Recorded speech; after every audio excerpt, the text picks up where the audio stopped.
इलाज है या नहीं है। इलाज तो अभी तक सर्दी जुकाम का भी नहीं है, सर्दी जुकाम की भी कोई वैक्सीन नहीं है। क्या हम उससे डरते हैं?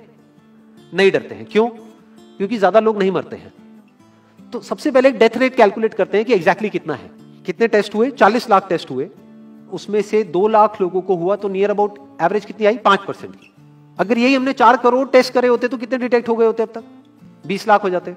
40 करोड़ करे होते तो कितने हो जाते? 2 करोड़ हो जाते। टोटल अगर कर लिए होते हमने टेस्ट 130 करोड़ का, तो कितना नंबर निकल करके आ जाता? Near about 5 crore. इसका मतलब 5 करोड़ लोगों को या तो आज की डेट में है या हो चुका है।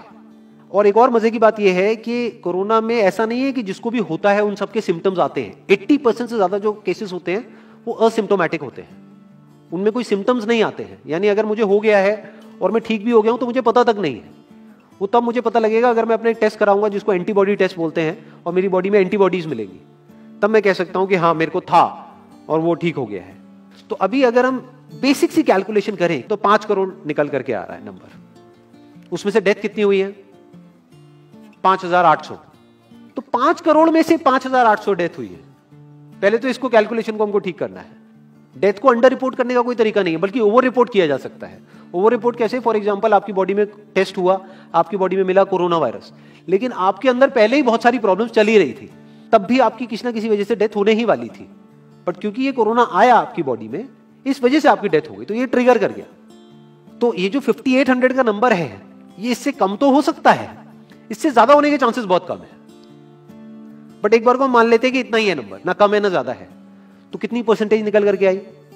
5 करोड़ में से अगर 5800 डेथ्स हुई हैं तो क्या परसेंटेज निकल करके आई? Near about 0.01%। ये उससे बहुत कम है जितनी डेथ्स हमारे यहां पे होती हैं रोड एक्सीडेंट की वजह से। हर साल की अगर हम एक कैलकुलेशन देखें तो 1.5 लाख से ज्यादा डेथ हो जाती है इंडिया में रोड एक्सीडेंट्स की वजह से। हर 4 मिनट में एक डेथ होती है रोड एक्सीडेंट की वजह से। और अगर अभी आप देखोगे सड़कों पे एक बहुत ही फनी चीज नजर आ रही है। 2 व्हीलर पे जा रहे हैं, मास्क सबने लगाए हुए हैं, कभी भी नोट करना इस चीज को। हेलमेट नहीं पहने हुए, हेलमेट बहुत कम लोगों ने पहने हुए हैं। इससे हमको क्या समझ आ रहा है? क्या ये समझदारी है, बेवकूफी है?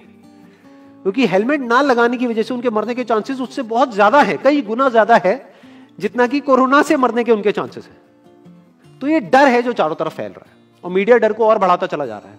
और क्योंकि सही इंफॉर्मेशन किसी के भी पास में नहीं है, या सही कैलकुलेशन किसी के पास में नहीं है, ये जो अभी हम कर रहे हैं इसको मैथमेटिकल मॉडलिंग बोलते हैं। यानी एक डेटा को देख करके एक मॉडलिंग करी जाए और फिर समझा जाए कि एक्चुअल में जो सही डेटा है वो क्या है। ये नहीं कि लिमिटेड डेटा के बेस पे हम कोई भी कंक्लूजन ड्रॉ कर लें और उसके बेस पे डरते रहें। तो अगर इसका डेथ रेट 0.01% है तो हम सब इतना डर क्यों रहे हैं? क्या कुछ और है जिससे हमको डरना चाहिए, जिससे हम नहीं डर रहे हैं, जिसके बारे में कोई बात नहीं कर रहा है, जो इससे लाख गुना ज्यादा भयानक है? मतलब कोरोना से लाख गुना ज्यादा खतरनाक कुछ है जिससे हम नहीं डर रहे हैं और इससे हम डर रहे हैं। वो क्या है जिससे हमको डरना चाहिए?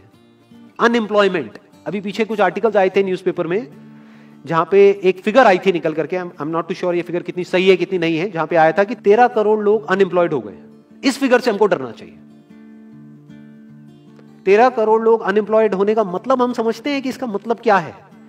इसका मतलब ये, अगर इकोनॉमी पॉइंट ऑफ व्यू से देखोगे, कि ये जो 13 करोड़ लोग हैं ये अपने जो खर्चे हैं वो अब बहुत ही लिमिट में कर देंगे।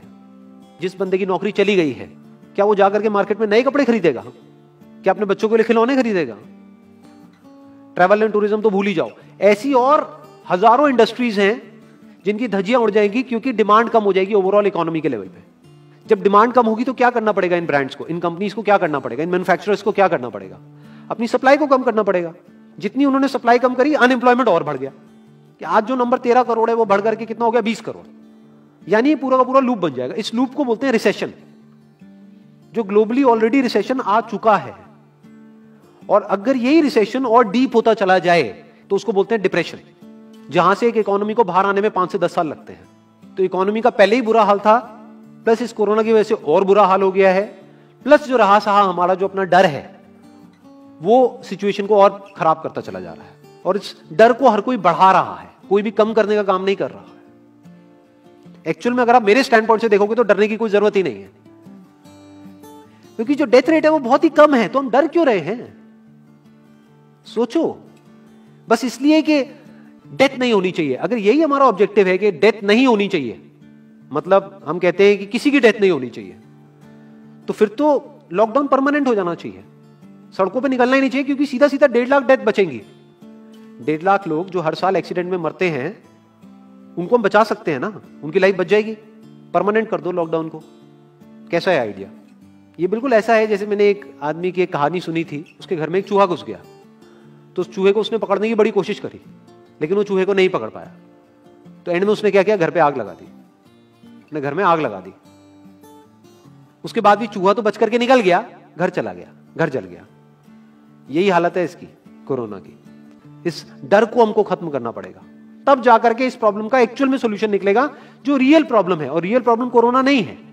रियल प्रॉब्लम क्या है? हमारी जो इकोनॉमी है। रियल प्रॉब्लम क्या है? अनएम्प्लॉयमेंट। तो इस वीडियो के थ्रू मैं अपनी एक हम्बल रिकमेंडेशन देना चाहूंगा गवर्नमेंट ऑफ इंडिया को, या जो भी लोग एक पर्टिकुलर पोजीशन पे हैं उन लोगों को, कि हमको टेस्ट करने कम करने हैं, टेस्ट बढ़ाने नहीं है। अभी हम गलती क्या कर रहे हैं? टेस्ट बढ़ाते चले जा रहे हैं, जिसकी वजह से केसेस बढ़ते चले जा रहे हैं, जिसकी वजह से डर बढ़ता चला जा रहा है। गवर्नमेंट क्या एक क्राइटेरिया नहीं बना सकती कि जो क्रिटिकल केसेस है बस उन्हीं का टेस्ट करो, क्योंकि उन्हीं को हॉस्पिटल में एडमिट करने की जरूरत है, तो उन्हीं का टेस्ट होना चाहिए ना। जो वैसे ही ठीक हो रहे हैं, अपने आप ही ठीक हो रहे हैं, जिनको माइनर सिम्टम्स हैं और वो खुद ही ठीक हो रहे हैं, उनका टेस्ट करने की क्या जरूरत है? उससे तो पैनिक और बढ़ेगा।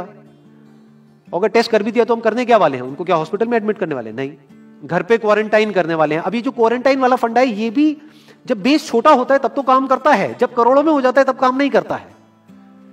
मैं अगर एग्जांपल से समझाने की कोशिश करूं, जो मेरी थॉट प्रोसेस है उसको, इमेजिन करो एक ऐसी सिचुएशन है कि हम एक घर में है और चारों तरफ से बाढ़ आई हुई है, और ये जो घर है हमारा वो ऐसा है, इसको इमेजिन करो जहां पे हजारों दरवाजे हैं।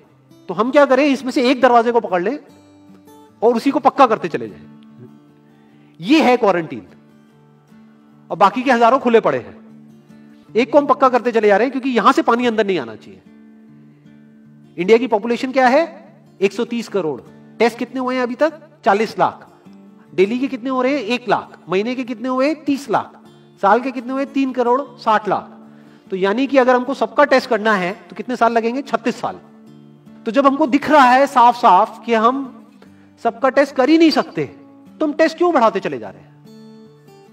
या तो सबका टेस्ट करो और सब में से सबको देख करके सबको क्वारंटाइन कर दो। ये बिल्कुल ऐसा हुआ कि वो जो घर है जिसकी मैंने अभी बात करी, या तो उसको हर तरफ से सिक्योर करो कि अगर उसके 1000 दरवाजे हैं तो एक को बंद मत करो, सारे बंद कर दो। तब आप कह सकते हो कि यहां पानी अंदर नहीं आएगा, कि हमने 130 करोड़ लोगों का टेस्ट कर लिया है, उसमें से केसेस निकल गए हैं 6 करोड़, और 6 करोड़ को हमने क्वारंटीन कर दिया है।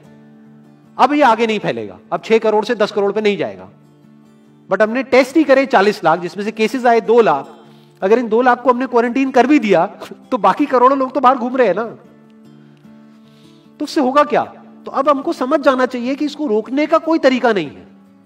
तो अब इसका प्रैक्टिकल सॉल्यूशन क्या है? गवर्नमेंट की तरफ से हमको सिर्फ ये इंफॉर्मेशन चाहिए कि भैया अभी कितने बेड्स ऑक्यूपाइड हैं आपके स्टेट में, और अभी कितने और आपने अरेंजमेंट कर रखा है, और कितने और कर सकते हो। अब वो बेड चाहे किसी हॉस्पिटल में हो चाहे किसी होटल में हो। और प्लस ये इंफॉर्मेशन क्यों नहीं जा रही लोगों के पास में कि इतना डरने की जरूरत नहीं है जितना आप डर रहे हो।